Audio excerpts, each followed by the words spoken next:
ধ্রুব, ধ্রুব, আমার আমার আমার কথাটা শোন। আরে একটা সামান্য ব্যাপার নিয়ে তুই এত কেন মাথা ঘামাচ্ছিস আমি বুঝতে পারছি না।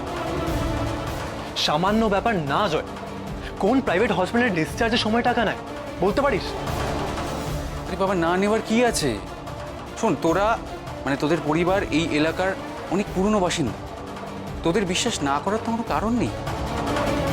তাছাড়া ওরা তো ফ্রিতে চিকিৎসা করছে, গুনে গুনে টাকাটা ঠিক নেবে। না রে জয়, আমার জানি না কেন সন্দেহ হচ্ছে যে রানুই টাকাটা দিয়েছে, নয়তো আমার সামনে থেকে এবার পালিয়ে যাবে কেন?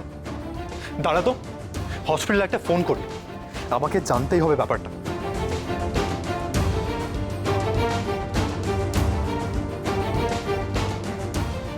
না, জানতে হবে না।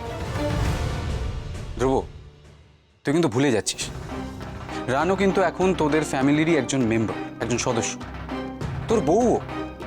হ্যাঁ, ও লটারিতে 5 কোটি টাকা পেয়েছে, আর সেই জন্য ও যদি ঠাম্মির অপারেশনের জন্য টাকা দিয়ে থাকে তাতে ক্ষতি কি? তোর আপত্তিটা কোথায় বলতো?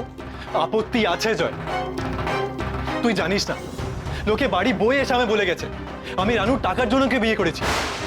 মাও একই কথা বলছে। আমার প্রাণ থাকতে আমার পরিবারের জন্য আমি রানুকে একটা টাকাও খরচ করতে দেবো না।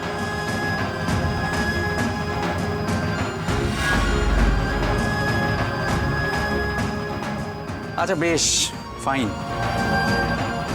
নিতে হবে না টাকাটা, ঠিক আছে, কিন্তু প্লিজ প্লিজ মাথাটা ঠান্ডা কর, ফর গড সেক। হ্যাঁ, নে, এনে ধর, আর যা ঘরে যা, শুয়ে পড়। এমনিতেই কাল সকাল থেকে প্রচুর দৌড়দৌড়ি আছে, এখন থেকেই এত স্ট্রেস নিস না, প্লিজ যা, গো। আরে যা, রিল্যাক্স, গো।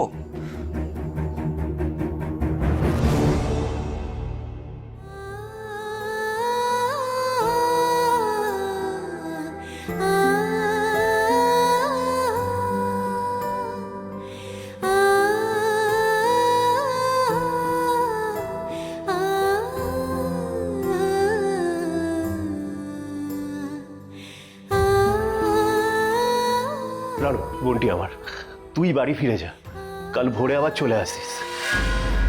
বাড়ি ফিরে গিয়ে ধ্রুবকে বোঝা, সম্পর্কটাকে আবার নতুন করে জোড়া লাগা। যা যা যা রানু, দেরি করিস না। মা লক্ষ্মী, ছোট মনিপকে মিথ্যে কথাটা বলার পর থেকে আমি যে কিছুতেই শান্তি পাচ্ছি না। কি করে ওনার চোখে চোখ রেখে কথা বলবো তাই তো বুঝতে পারছি না। নীলে সহজভাবে কথা বলতে পারবো তো? না না, উনি রাগ করলে ওনার পায়ে পড়ে যাব। সব ঠিক করে নিতে হবে আমায়, সব।